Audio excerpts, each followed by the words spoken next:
We're going from 0 to 60 with the Great Mouse Detective, so let's get cracking!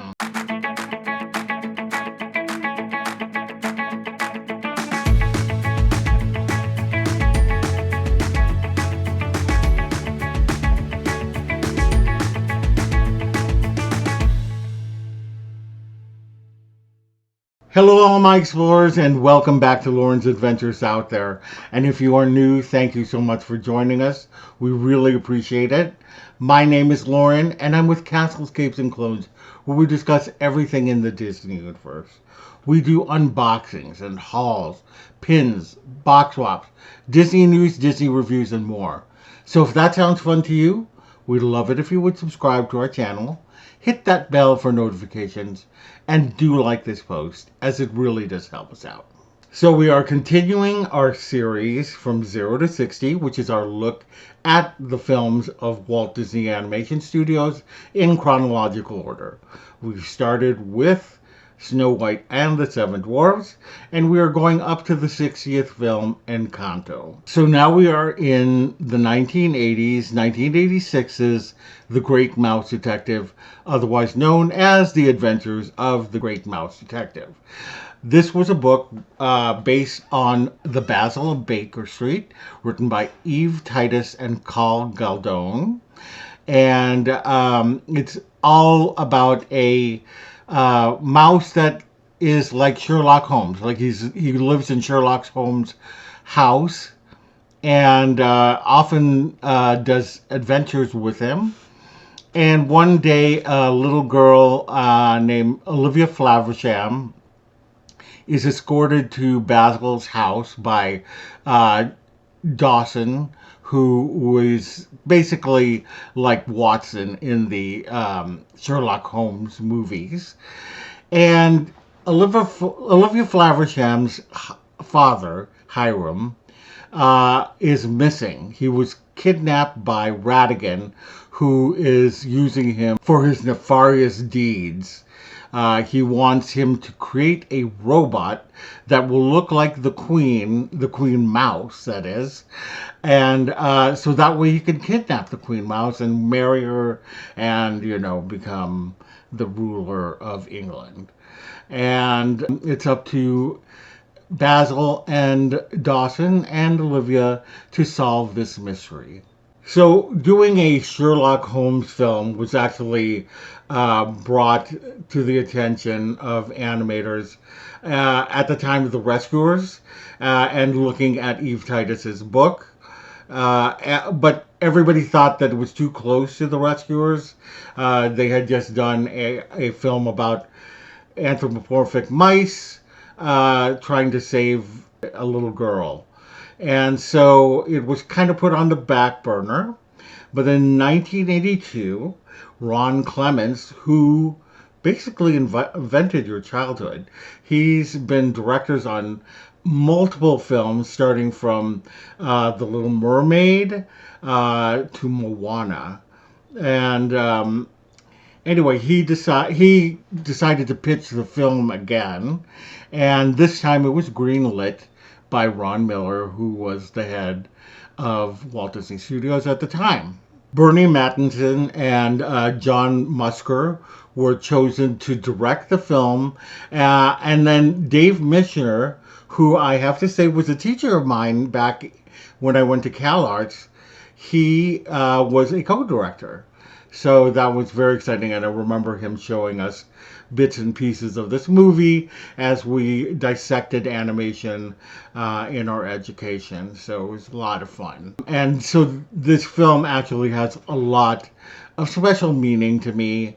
I don't know why. Also, I just have this thing for anthropomorphic mice. Like I love the Great Mouse Detective. I love the Rescuers Down Under. I love Timothy from Dumbo. So I love them all. Anyway, the concept art began, and Basil was at first modeled after Bing Crosby, but then they decided to go make him look more like Leslie Howard, who was one of those kind of swashbuckling types of the day. And then Ratigan was supposed to be this kind of thin, scrawny rat, but Glenn Keane was listening to Vincent Price's voice, who he was the voice of Ratigan, and just was so deep and luscious and everything you expect from Ratigan.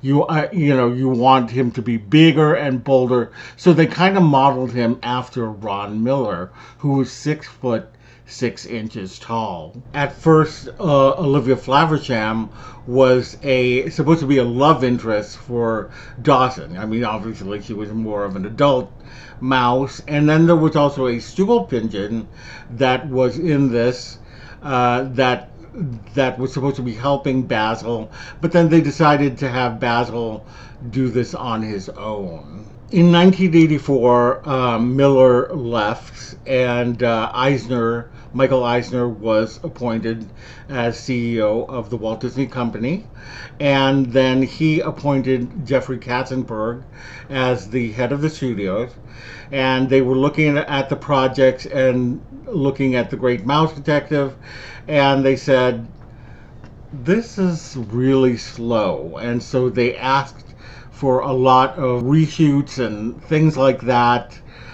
They also had an issue with the title. They thought that because The Black Cauldron failed, that Basil of Baker Street as a title would fail.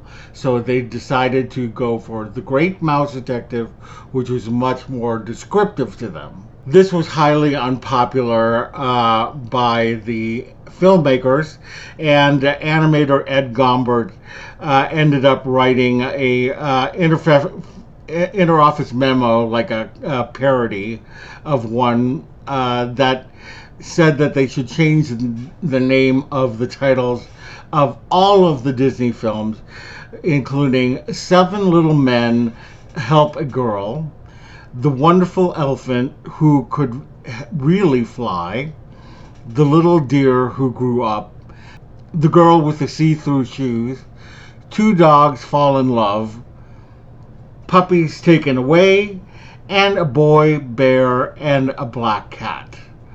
And so these actually became a part of Jeopardy as well, so it's very funny. Anyway, the film was supposed to come out in 1987. They were given, pretty healthy budget, but again, because of The Black Cauldron, Eisner and Katzenberg were a little bit weary of animation and decided to slash its budget and move up the date. And so animators were left scrambling to complete the film. One thing of note with this film is that it was the first Disney film to really use computer animation in a full scene. This takes place during the fight in Big Ben, and all the gears rotating and things like that. In Black Cauldron, they had used it for like bubbles and boats and things like that, but not as complex as what they had in this. And even then, with the computer animation, what they did was they took the animation from the screen and traced it onto cells. So it wasn't full CGI like we know it today, but it was the start of it.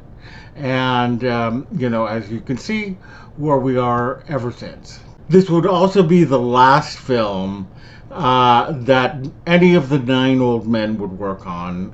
It was Eric Larson. He was still with the company. He didn't work on the film, but he did training of animators. And after this film, he retired. The music was written by famed composer Henry Mancini. There wasn't a lot of music to it. 2 of the songs were sung by Vincent Price. And yeah, I mean, it doesn't have a very memorable soundtrack, but I do love the music to this film. In the end, the film did fairly well critically as well as in the box office. It did well enough to kind of keep animation going at Walt Disney Animation Studios. Like I said, Eisner and Katzenberg didn't really know a lot about animation at the time, and it's interesting to note that only 2 films later we would see the renaissance of Walt Disney Animation Studios. So we finish with the last film of the quote unquote Dark Ages, or if you want to be nice, the tail end of the Bronze Age. What do you think of The Great Mouse Detective? Do you enjoy this film? Who's your favorite character? Let me know in the comments below. If you enjoyed yourself, we'd love it if you would subscribe to our channel, hit that bell for notifications, and do like this post, as it really does help us out. Visit us on all of our socials down below. Visit our website at www.castlescapesandclones.com. Thank you so much again, and we will see you later. Bye!